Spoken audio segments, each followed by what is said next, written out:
You are listening to I Am Refocused Radio with your host, Shamaya Reed. This show is designed to inspire you to live your purpose and regain your focus. And now, here's your host, Shamaya Reed. Welcome back to I Am Refocused Radio. Once again, we are here today and we have another show lined up for you all. We have a special guest, Leanne Walling. She is someone that you need to know. That's why she's on the show today. She has a novel, The Salt and Light, and it's going to be following a character named Chris, an older LGBTQ woman. I should correct myself, as an older LGBTQ woman. She is going to highlight this book and share with us why she wrote it. So first and foremost, if you like RVing, you might like this book as well. So first and foremost, Leanne, thank you for being on. How are you doing today? Thanks for having me. Yeah, it's about, I'm happy to be here and talk about it because it's got a big Texas and Hill Country San Antonio connection. The book. I appreciate that, man. And it also has a lot of points on spirituality, grief, loneliness, if you can say that 10 times fast. But when you think about stories, you are someone that you're passionate about writing, journalism. All that is a work of art, but also has a level of responsibility. So as a writer, someone who takes the craft seriously, how much work does it really truthfully take for someone to put these type of projects together? Because you don't just slap the stuff together and hope that people read it. A lot of planning, a lot of organizing and thoughts go behind the scenes.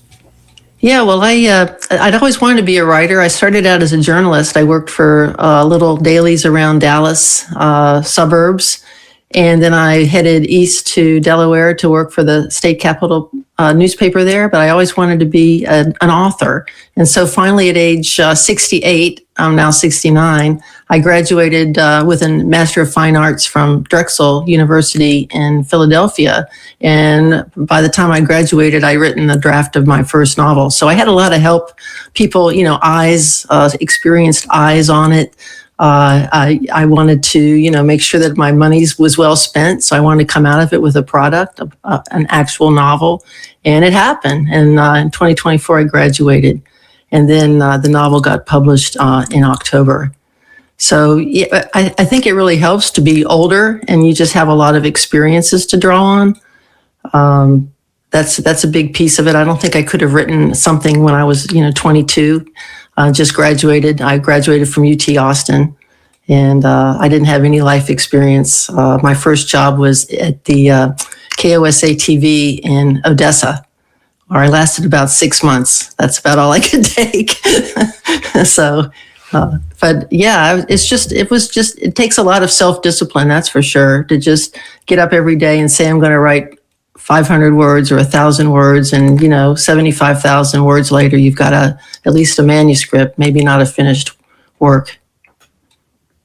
When you think about the journey of the character Chris, like I said, I teased in the beginning, if you like RVing, well, guess what? It sets out with her on a healing road trip in a small RV after a sudden loss of her longtime partner. Kind of give us the background foundation of how you wanted to set up this character. Yeah, it's definitely a road trip novel, and her partner dies in an accident that's partially her fault, and so she just decides to after about a year gets in a small RV, not one of those big ones, and heads out west to Utah where they had spent some time, and she was going to scatter her ashes at Bryce Canyon. And then after that, but she meets these people along the way who are really just kind of show up to help her heal and kind of relieve her loneliness and her guilt and her grief. And she also is struggling with her faith. So they help her find her faith again. And then she heads south to the hill country of Texas, which is where most of her relatives were living, and she hasn't seen them for decades, but her mother grew up there. So she tried to reconnect with them, and it doesn't go very well because they don't really approve of, how she's lived her life and the fact that she had a partner and all of that. But interestingly, my mother grew up in Fredericksburg and Kerrville, and all my relatives do still live in Kerrville, and I haven't seen them for decades. So there's some parallels there, although I've made all these relatives up.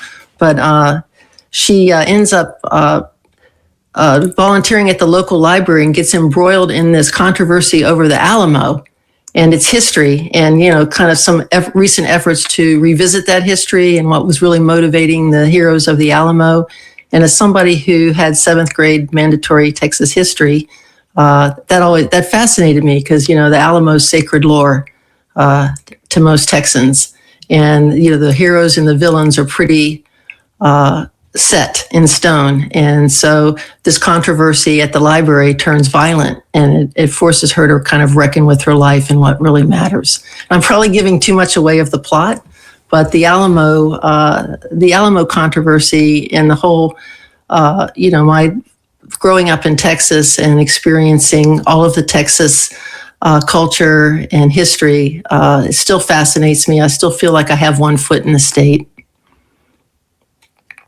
When people look through the lens, if I can call it the outsider lens, of the character Chris, she's navigating a version of America that, made me not in agreement with her lifestyle or her. Right. But nonetheless, she's on this road trip, and would you say she is seeking connection, or is she trying to make a statement, if you will, about here I am, like her or not?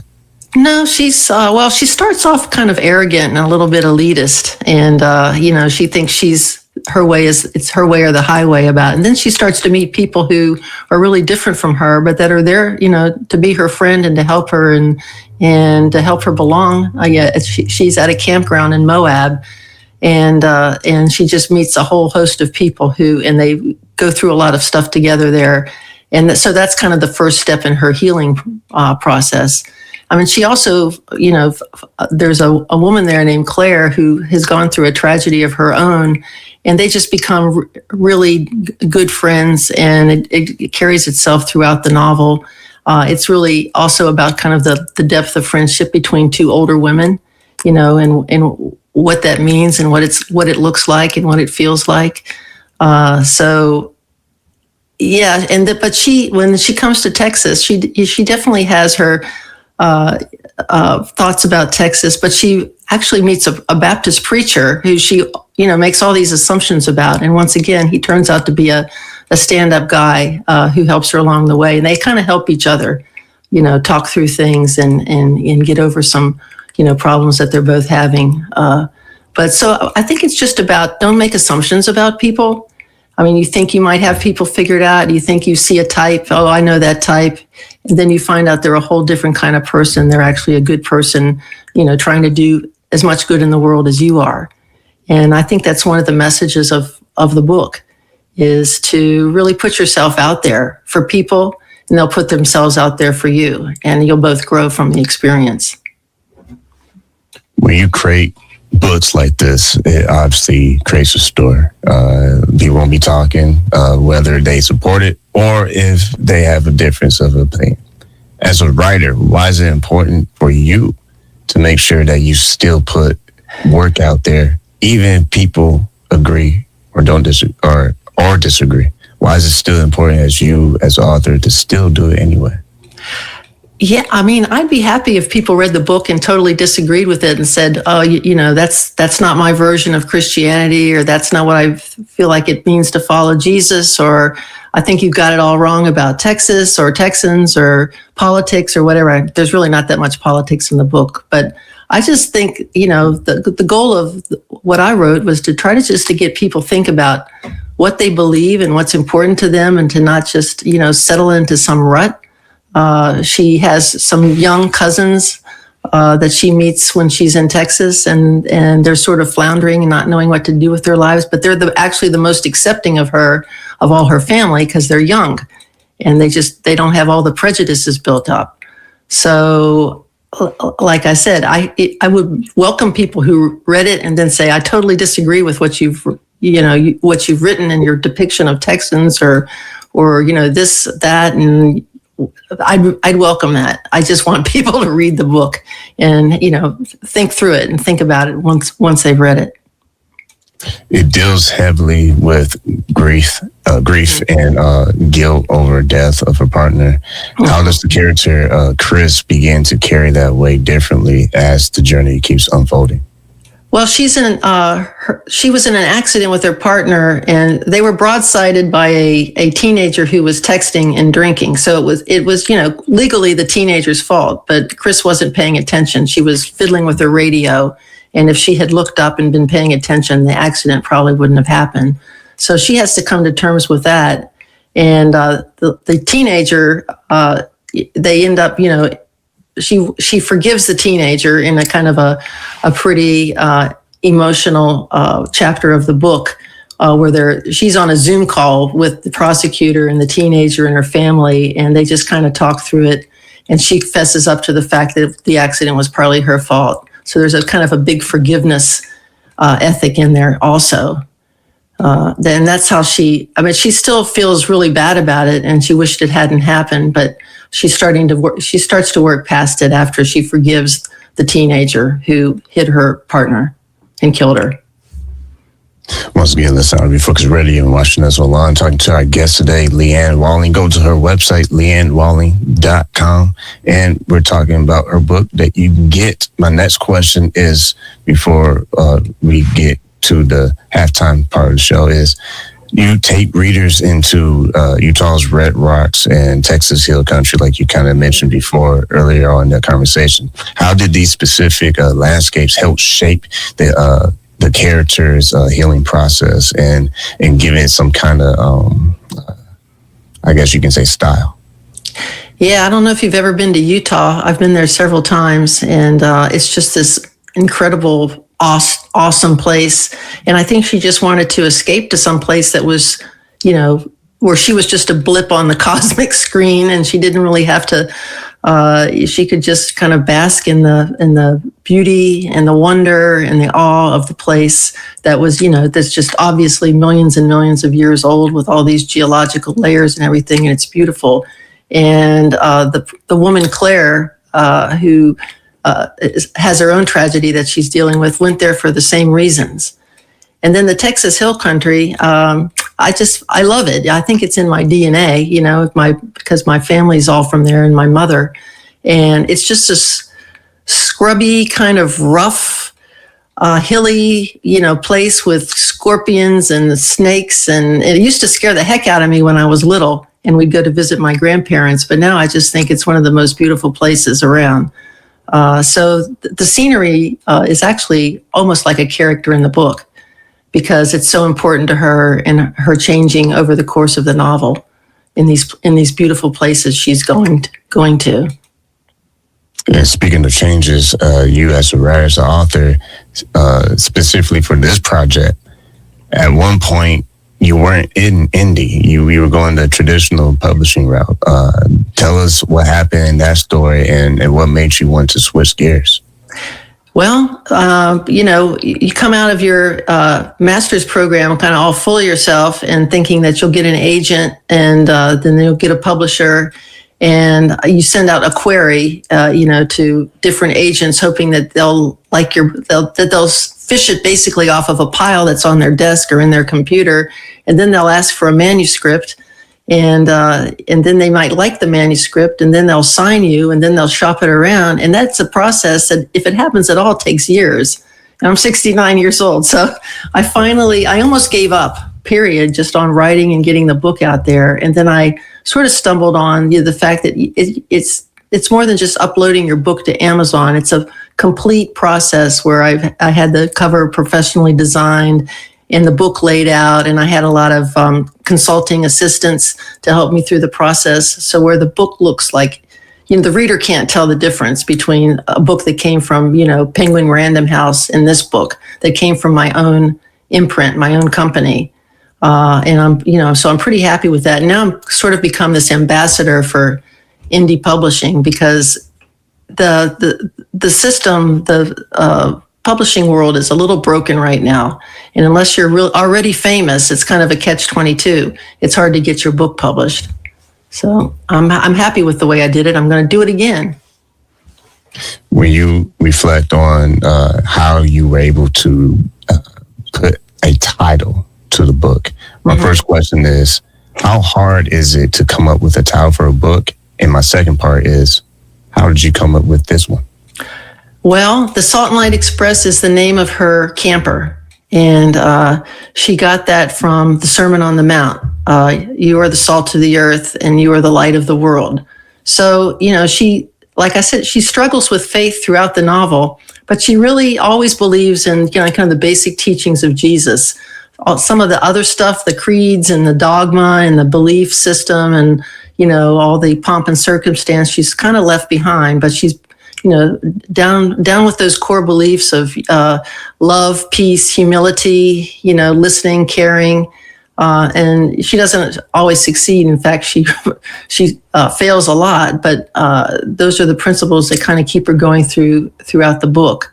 So the Sermon on the Mount is kind of like the basic manifest of Jesus' teachings, and there's a lot of almost practically poetry in the Sermon on the Mount. You have the Beatitudes, blessed are the peacemakers, and all of that stuff.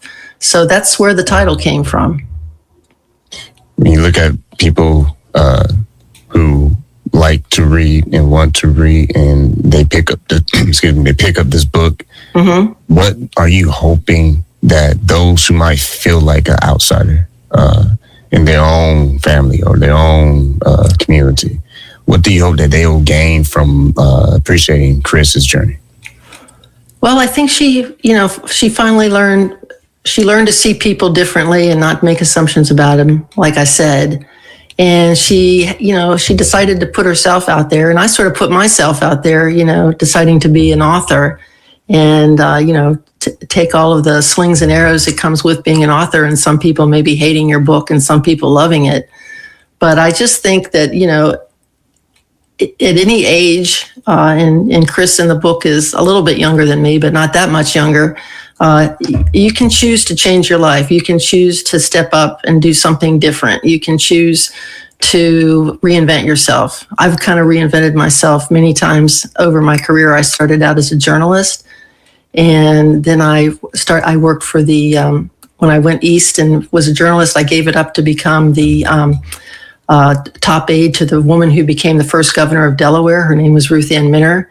And then I went into land use planning, and then I had my own business, and then I retired and then decided to become a writer. So I just think if you're open to the experience and you're open to trying new things and perpetual learning, lifelong learning, that's really important too, that you'll be okay. You'll be able to get through some dark times and overcome some grief and loneliness, and just put yourself out there.